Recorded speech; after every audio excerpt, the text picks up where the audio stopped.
श्रोतेहो नमस्कार. मी अनिरुद्ध गत्रे. आता आपण ऐकणार आहोत आजचं सकाळचं पॉडकास्ट. अयोध्येत 22 जानेवारी रोजी राम मंदिर प्राण प्रतिष्ठा पार पडणार आहे. या दरम्यान कर्नाटकमध्ये राम मंदिराशी संबंधित 31 वर्षांपूर्वीच्या एका प्रकरणावरून गदारोळ सुरू आहे. या प्रकरणाविषयी आपण आजच्या पॉडकास्टमधून सविस्तर माहिती घेणार आहोत. राज्य सरकारने आरे मिल्क कॉलनीतील 132 हेक्टर म्हणजे जवळपास 326 एकर जमीन ग्रीन झोन म्हणून औपचारिकरित्या घोषित केली आहे. याबाबतही माहिती घेणार आहोत. आज चर्चेतील बातमीमध्ये बस ट्रक चालकांचा संप, वाहतूक व्यवस्था ठप्प, पेट्रोल पंपावर लांबच लांब रांगा दिसून आल्या आहेत. त्याविषयीची सविस्तर माहिती घेणार आहोत. सध्या हा विषय खूपच चर्चेत आहे. त्यामुळे आज आपण आपल्या पॉडकास्टची सुरुवातही नव्या हिट अँड रन कायद्याच्या बातमीने करत आहोत. नव्या हिट अँड रन कायद्याविरोधातील ट्रक चालकांच्या आंदोलनाचे देशाच्या 8 राज्यांमध्ये तीव्र पडसाद उमटलेत. मध्य प्रदेश, छत्तीसगड, महाराष्ट्र, राजस्थान, बिहार, उत्तर प्रदेश, उत्तराखंड, पंजाब आणि गुजरातमध्ये या आंदोलनाचा प्रभाव जाणवतोय. राज्यामध्येही विविध शहरात झालेल्या या आंदोलनाचा मोठा फटका सार्वजनिक वाहतुकीला बसलाय. मुंबई, ठाणे, नागपूर, अमरावती, छत्रपती संभाजीनगर, परभणी, नाशिक तसेच कोल्हापूर आणि सांगलीमध्ये चालकांनी आंदोलन केलंय. तो कायदा काय आहे, त्यामध्ये काय बदल झालाय, कायद्यात बदल केल्यानंतर चालक का आक्रमक झालेत, त्याचबरोबर याचा काय परिणाम आहे याबाबत आपण जाणून घेऊयात. केंद्र सरकारने आणलेल्या हिट अँड रन कायद्याच्या निषेधार्थ देशभरातील ट्रक आणि डंपर चालक संपावर गेलेत. हा कायदा चुकीचा असून तो मागे घ्यावा अशी त्यांची मागणी आहे. या मागणीसाठी मुंबई, इंदूर, दिल्ली, हरियाणा, यूपीसह अनेक ठिकाणी ट्रक चालकांनी आपले ट्रक रस्त्यांवर उभे करून रस्ते अडवलेत. हिट अँड रन म्हणजे काय? ज्या प्रकरणांमध्ये वाहनाच्या धडकेनंतर चालक घटनास्थळावरून पळून जातो ती प्रकरणे हिट अँड रन म्हणून गणली जातात. हिट अँड रन प्रकरणांमध्ये अनेक वेळा जखमी व्यक्तीला वेळीच रुग्णालयात नेल्यास किंवा प्राथमिक उपचार मिळाल्यास तो वाचू शकतो. जुन्या कायद्यानुसार हिट अँड रन प्रकरणात 2 वर्षांच्या तुरुंगवासाची तरतूद होती आणि जामीनही मिळत होता. काय आहे हिट अँड रन नवीन कायदा? केंद्र सरकारच्या माध्यमातून मोटार वाहन कायदा पारित करण्यात आला आहे. नवीन कायद्यानुसार वाहन चालक अपघात करून फरार झाल्यास तसेच प्राणघातक अपघाताची माहिती पोलिसांना न दिल्यास चालकांना 10 वर्षांपर्यंत तुरुंगवास होण्याची शक्यता आहे. यापूर्वी IPC कलम 304A अंतर्गत आरोपीला फक्त 2 वर्षांपर्यंत तुरुंगवास भोगावा लागत होता. आता 7 लाख रुपये दंड देखील आकारण्यात येणार आहे. यालाच हिट अँड रन कायदा असे म्हटले आहे.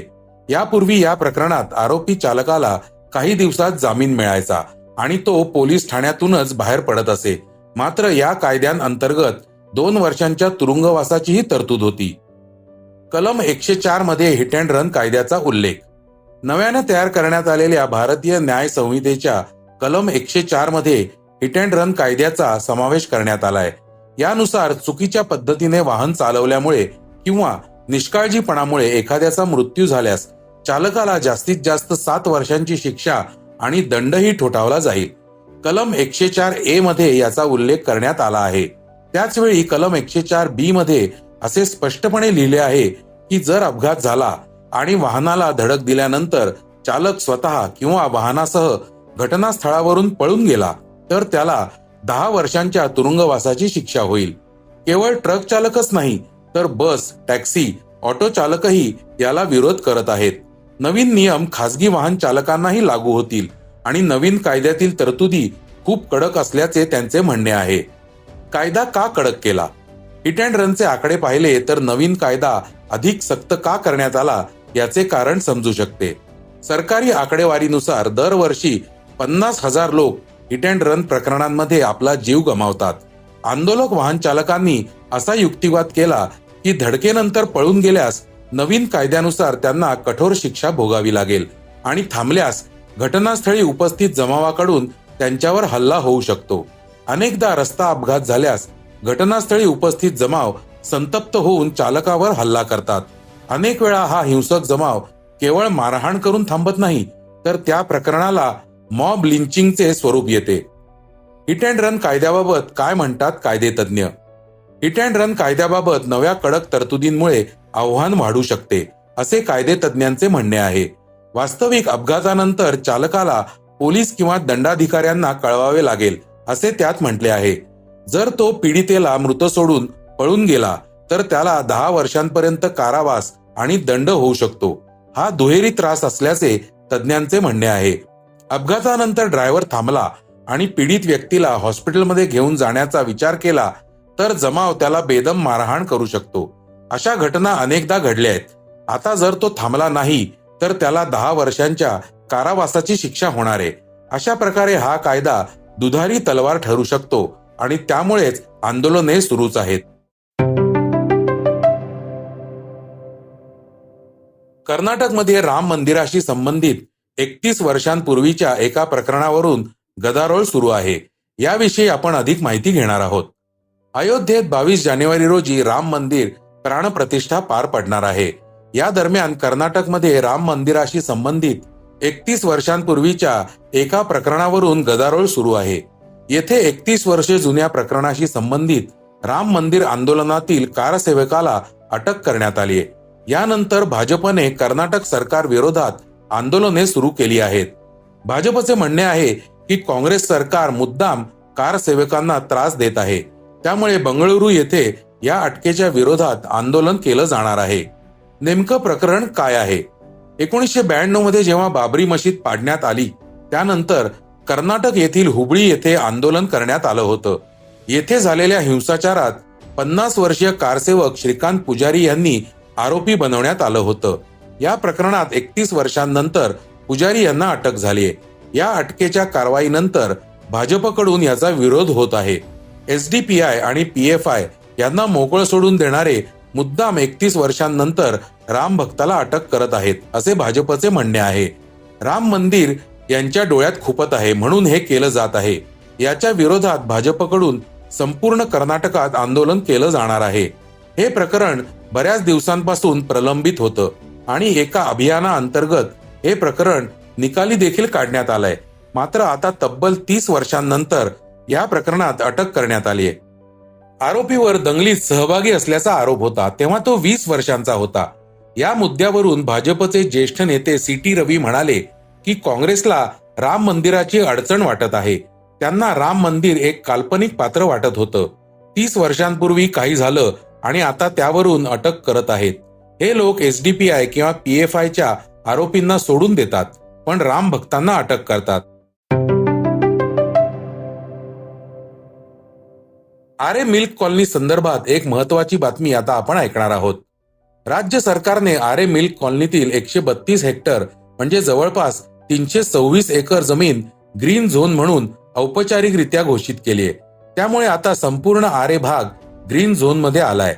आरे मध्ये विकास कामांसाठी जागा देण्यात येईल या शंकेवर पडदा पडण्याची शक्यता आहे. मुंबईचे फुफ्फुस म्हणून ओळखला जाणारा आरे भाग आता ग्रीन झोन मध्येच राहणार आहे. त्यामुळे पर्यावरण प्रेमींनी याचं स्वागत केलं आहे. नगर विकास विभागाने या संदर्भातील पत्रक मागील आठवड्यात जाहीर केलंय. विशेष म्हणजे महाविकास आघाडी सरकारनं 3 वर्षांपूर्वी या संदर्भात निर्णय घेतला होता.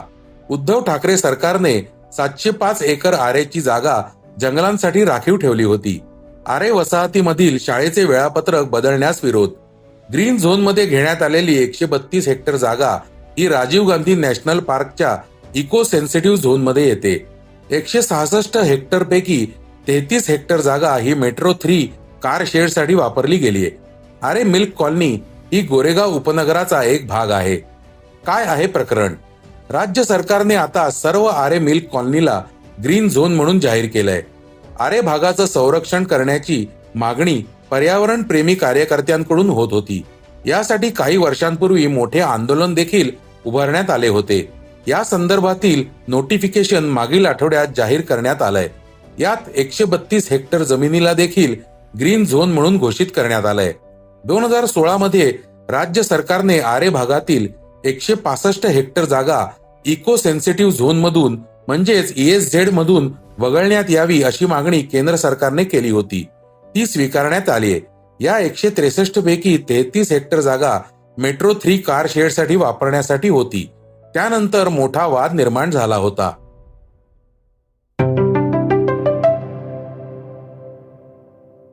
आता आपण ऐकणार आहोत आजच्या वेगवान घडामोडी.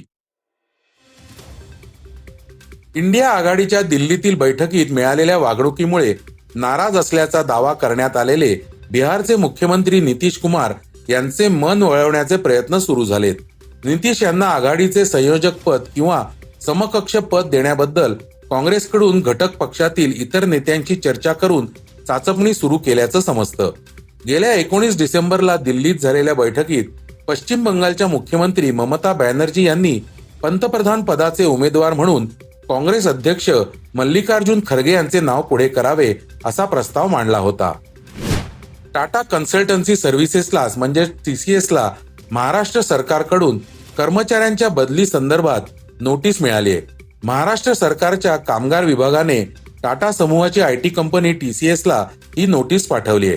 पुण्यातील IT कंपन्यांच्या कर्मचाऱ्यांची संघटना असलेल्या नॅसेंट इन्फॉर्मेशन टेक्नॉलॉजी एम्प्लॉईज सिनेटच्या म्हणजेच NITESच्या तक्रारीवरून TCSला ही नोटीस पाठवण्यात आली आहे. NITESने TCSच्या बदली पद्धती विरोधात महाराष्ट्र सरकारच्या कामगार आणि रोजगार मंत्रालयाकडे तक्रार केली होती.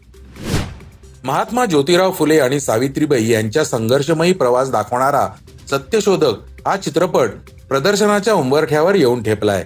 या निमित्ताने अकोला येथील सह्याद्री फाउंडेशनच्या वतीने प्रकाश आंबेडकर आणि त्यांच्या पत्नी अंजली आंबेडकर यांची विशेष मुलाखत घेण्यात आली. यात त्यांनी त्यांच्या आयुष्यातील अनेक कंगोरे उलगडले, तसेच त्यांची प्रेमकहाणीही प्रेक्षकांना सांगितली आहे. याच कार्यक्रमात प्रकाश आंबेडकर यांनी महात्मा फुलेंसारखी पगडी घालून आणि हातात मशाल घेऊन कार्यक्रमात प्रवेश केला. त्यामुळे उपस्थितांचे लक्ष आंबेडकरांकडे वेधले गेले. आगामी रणजी ट्रॉफीच्या नवीन हंगामातील पहिल्या 2 सामन्यांसाठी मुंबईने 15 खेळाडूंच्या संघाची घोषणा केली आहे.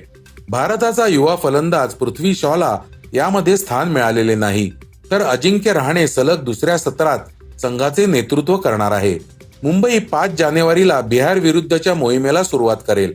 त्यानंतर 12 ते 15 जानेवारीला आंध्र प्रदेशशी सामना होईल.